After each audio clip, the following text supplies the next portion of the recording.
Welcome to my YouTube channel friends. राज्य सरकार तरफ एक बड़ निजुक्ति सूचना जहाँकि समग्र शिक्षा मालकानगिरी पोस्ट बाहरी ओडिशार समस्त नागरिक माने यही पोस्ट लाभवान हो पारे। Friends, office of the district project coordinator Malkangiri आपणकर देखो। फ्रेंड्स, जदि आपण मैंने चैनल को प्रथम थर पर आसछंती सब्सक्राइब कर बेल आइकन दबी दिखाँ जहाँफल कि एमती वीडियो सर्वप्रथम देखापी।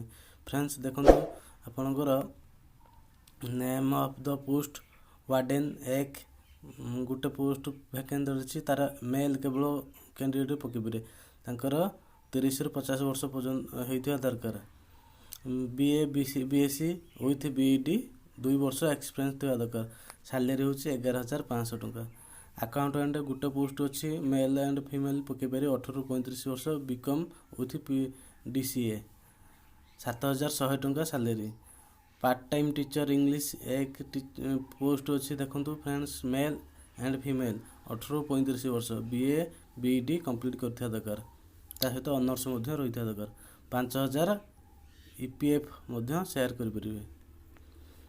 देखो friends, part time teacher Sanskrit गोटे पोस्ट वैकेंट अच्छी आपन फीमेल मेल पकई पारे एवं 18 वर्ष ରୁ 35 वर्ष। ये केवल शुणु टीचिंग वाला एवं नॉन टीचिंग वाला इतने भाग नहीं पारे जहाँकि 10 क्लास सर्वनिम्न योग्यता हूँ 10 क्लास।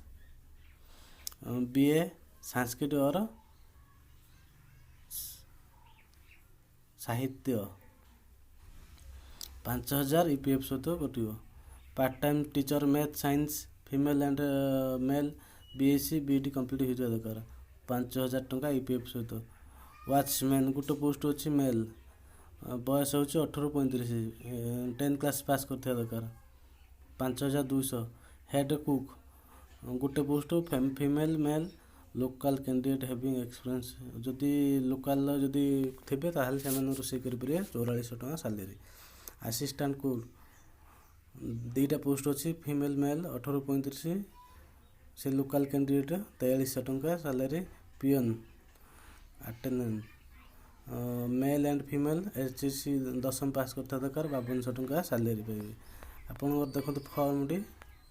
फ्रेंड्स, फॉर्म टी देख दिंतु। यही टाइप किसी फॉर्म बाहर यही फॉर्म टी मु डिस्क्रिप्शन तले देदेवी आप डाउनलोड करके आप पकई पारे। देखो फ्रेंड्स, डिटेल्स पूरा बतदेवी आपको। फ्रेंड्स, जब वीडियो भल लगी सांग मान सहित शेयर करूँ, गोटे लाइक दे दिंतु। Thanks for watching.